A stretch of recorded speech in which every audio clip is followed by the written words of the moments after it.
Alright, welcome back to part 6 of my How to Beat Mortal Shell walkthrough. We're ready to start killing all of the bosses. I'll get to that in a moment. First though, I just wanted to mention we've unlocked our key skills for Harros, but we are going to unlock the rest of them. The next one we're going to get is Accretion of Inheritance. Don't worry about the tar and glimpses required. We won't need to farm for those. We're going to get everything we need to unlock the rest of the perks on this shell just by running through and trying to kill all of the bosses. Along the way we'll have some enemies to kill, and with the bosses themselves and the items we find, we'll be unlocking every single skill Harros has without any stress. Normally, the first boss in the game that you really want to kill is Imrod, and he's at the end of the Shrine of Ash, which we've already done a large chunk of. He's probably the easiest boss to beat in the game, but since we're already here, it means we would have to run all the way back, and that would just cost us time.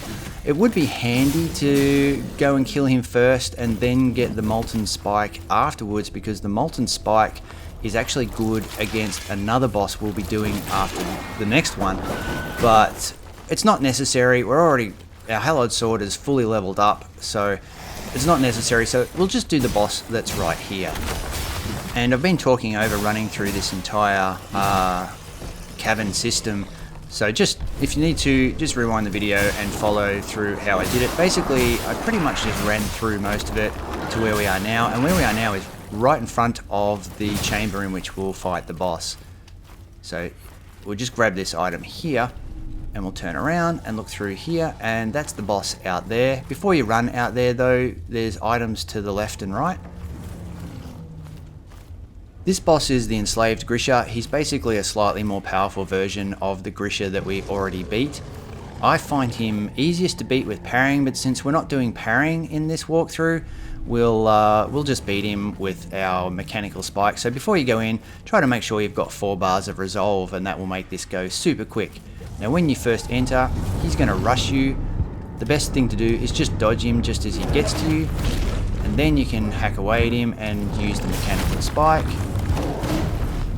So we'll use that now, or I'll just dodge him and use it. He's not terribly difficult to beat so long as you time your dodges and you harden when he attacks. Remember, your mechanical spike always makes you invulnerable to damage, so basically it's a really good idea to try and hit away at bosses until their attack is about to hit you, and then activate the mechanical spike, doing as much damage as you can while staying invulnerable, and that's it. He's very easy because we've leveled up. Oh yeah, these damn icicles fall immediately after you drop the boss, so you want to start running. I started running, but I still got caught. There is an item around here and a couple other things. You can explore the area as usual, but I'll just grab this and then we'll be on our way. Now, the next Solemn Offering, the second of the 3 that we have to get, we've already got the first. The next one is in this chest next to Sesta Genessa. So we'll grab that and we'll use that to upgrade our parrying later on. And we also got another effigy for a shell that we haven't named yet, and of course a golden bell. So that golden bell gives us increased resolve gains for, I think it's about 3 minutes. We'll use that golden bell on the next boss. Now because we just beat Enslaved Grisha, there's no way back. We can't go back through the system that we just ran through. We have no choice but to go forward and to the next boss. Before that though, I'm using all the tar and glimpses in my inventory, and that will now enable me to get the next skill on Harros' skill list, which is what we were looking at the start of this video, the ability for Harden to last twice as long. And what that means is, if we have our Harden broken by an enemy, so if you harden and an enemy hits you and you come out of being hardened, you will remain invulnerable for a short amount of time, basically, after you come out of being hardened, which means you can take damage even while you're not hardened just for a little while and not actually have any health come off whatsoever. So that's a really good skill to unlock at this point. The next section is a little challenging to get through, but not too bad. It's an ice cavern that leads to an ice boss, Tarsus. So we're going to proceed down this cavern to get to the boss, and I'll show you how we'll do that. First, I'll just show you this door. That's where we came from. That's where the Enslaved Grisha was. We can't go back that way just yet. This door here is locked to us, but we'll be coming, after we defeat the boss, that's the door will come back through. So okay, we need to proceed down here. Go left when you come out into the cavern. Be careful, there's an enemy hiding at the base of these stairs on the right. So if you just run down and kill this enemy. If he throws his head at you, you can harden to prevent it from taking damage off you and poisoning you. Okay, so we got another mortal token and a glimpse of wisdom from that chest. So now to proceed down, we need to go this way. There are 2 enemies at the base of these stairs. They will mess you up, so just let them see you and then run back and take them on one by one. A jumping attack followed by a couple of light and heavy attacks will end them before they can do anything to you. This guy, he will often just stand there throwing his swords at you. If you can lure him up the stairs, it's easy, but otherwise just do a jumping attack. If you don't know how to do a jumping attack, on an Xbox controller, I play with a controller, you basically press your dodge and heavy attack button at the same time, so B and Y at the same time, or alternatively you can sprint forward and press your attack button to do a jumping heavy attack like I did there. I was sprinting forward and I just did the attack.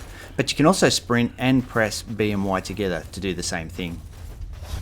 Challenging, there's a bunch of those head throwing sword dudes there, so just go out and try and lead or coax one of them to follow you out. Otherwise you'll end up having a couple of them throwing their swords at you from a distance while you're fighting one, so best to take them on one at a time, even if you have to take on multiple at a time, as long as you can bring them out to this area. I hope he's not going to stand there. Yep, he's just going to stand there throwing swords.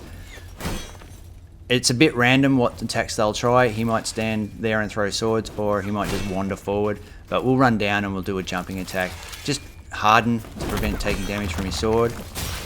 I just made sure I can kill him before going out into the open. So you can see there's one on the left there, and there's another one on the right.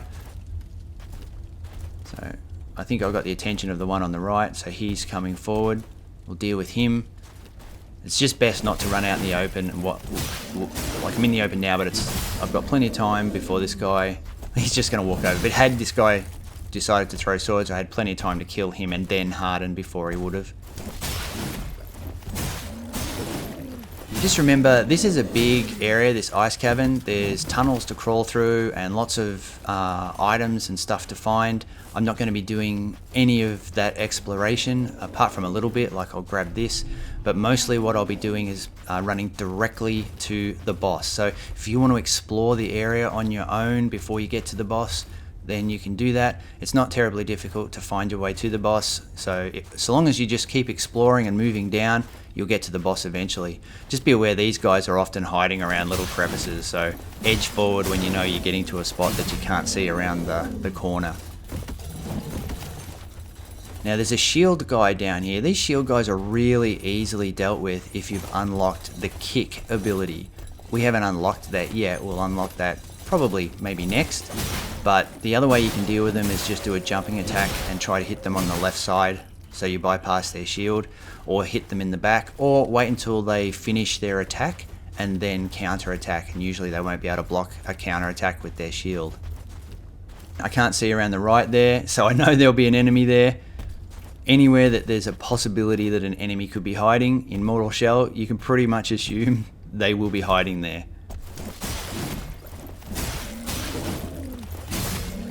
Now there's another one of those big bladed dudes. If you can kill him without wasting your resolve, I highly recommend it. If not, you can always get your resolve back by, once we speak to Tarsys Janessa, coming back and killing a few enemies. But try to do it without using your resolve, because it's good to go into the boss fight with all 4 bars of resolve full. But if you're having difficulty, just use your weapon ability, get to Tarsys Janessa, and then backtrack until you've built up enough resolve. So keep moving forward. Harden if he's going to attack you.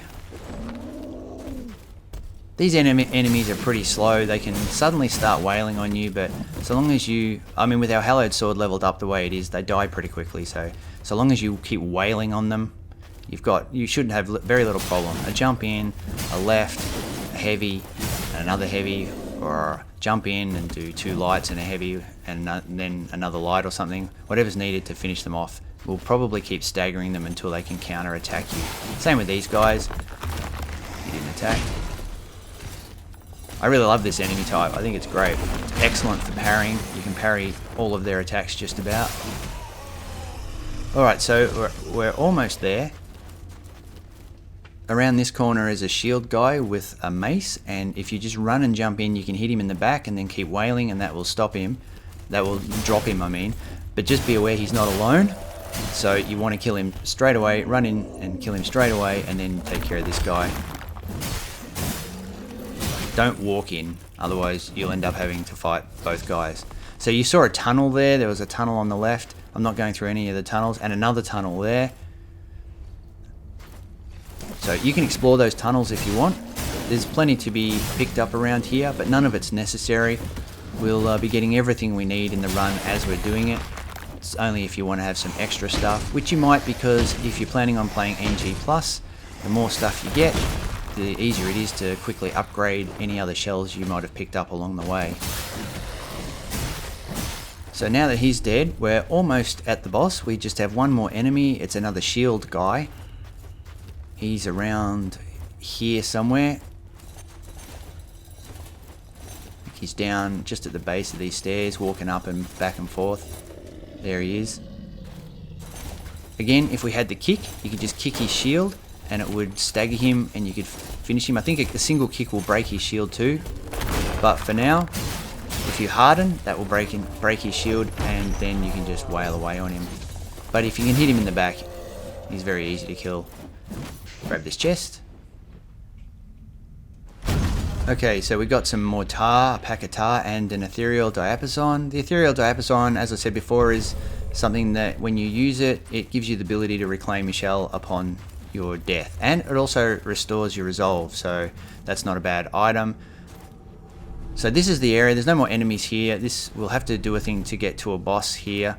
Oh, by the way, that spectral token, that's an item that when you're hardened, if you get struck, then your next attack will do more damage.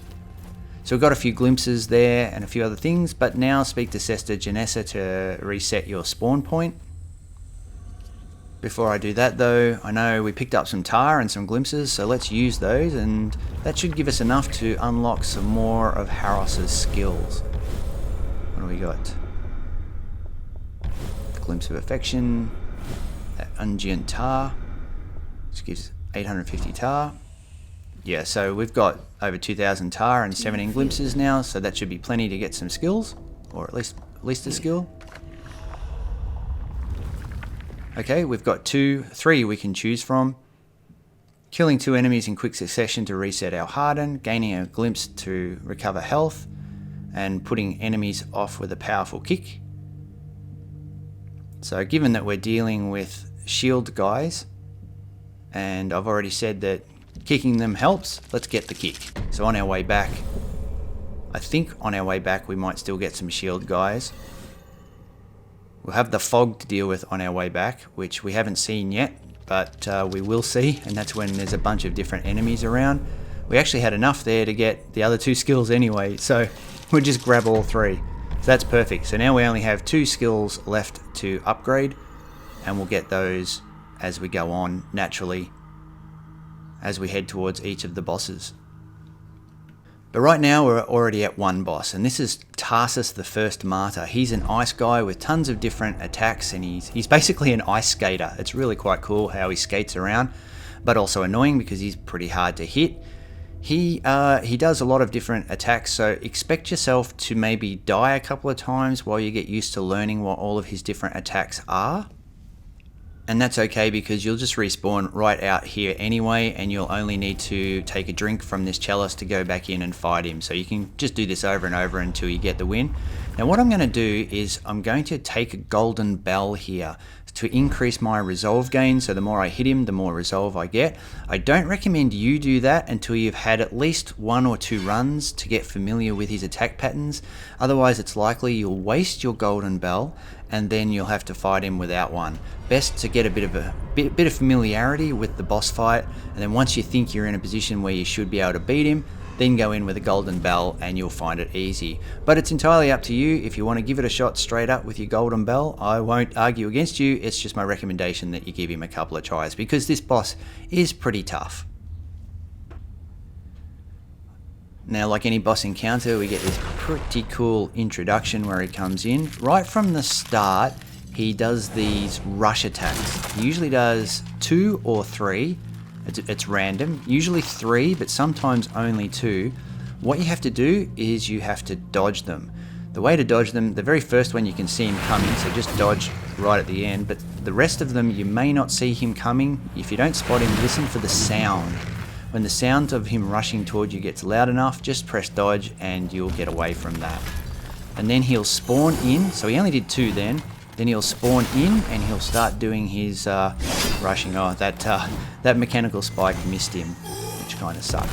So you got to time your mechanical spike. Like I said, he does skate around and skate away, but every opportunity you've got to hit him to build your resolve up, do that. So he'll do 2 swipes and then back away usually. Now when he puts his sword in the ground, you want to get away from him because he freezes the area and he will freeze you. But don't run to the very edge of the map. It's kind of, think of the map as kind of a bit like a donut, and you want to be on the donut bit, not in the hole and not on the outer edge. When he throws his sword, he'll rush forward, grab it, and then attack you. That's a good chance to do the mechanical spike. Hit him while he's down, usually 3 hits, and then get out of there. Whenever he disappears, he usually materializes behind you. A good idea is to kind of look around while spamming your lock-on button, and your lock-on button will lock on him if he's kind of in a 180 degree, if he spawns in a 180 degree position, basically within your peripheral vision. And later on, towards the end of his health here in the last bit, he does the rushes again, which are very easy to dodge. You just listen for the loud sound of the rushing. And now he'll do 2 swipes and back. Sometimes he'll do a 3rd one, but usually 2. Oh, yeah, there's the 3rd one, so he got me with it, but that's okay. We can drop him now. You can't hit him while he's dropped. This is the end of the first phase, I suppose you would call it, and the second phase will begin. I'm going to take a welt cap to heal up, but he will rush at you after that phase like he did then. But you can mechanical spike him to avoid all damage and hurt him. Now when he spins his sword around like that, he's going to put it in the ground. I did an attack there that stopped him from doing it, but if he does manage to put it in the ground, if you don't do an attack fast enough, you need to get away from him, because he will create an area of effect damage where icicles will come up.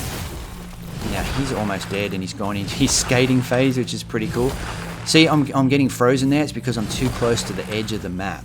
So I need to move out into the donut area of the map. One way to get him when he's doing his skate around is if you wait for his skating to end, then jump forward at him. Another attack. So we've almost got him dead. And that should be it.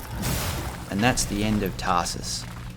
Now that went pretty quick because we're leveled up, and it should go pretty quick for you as well. It might go a bit slower if you've wasted your golden bell.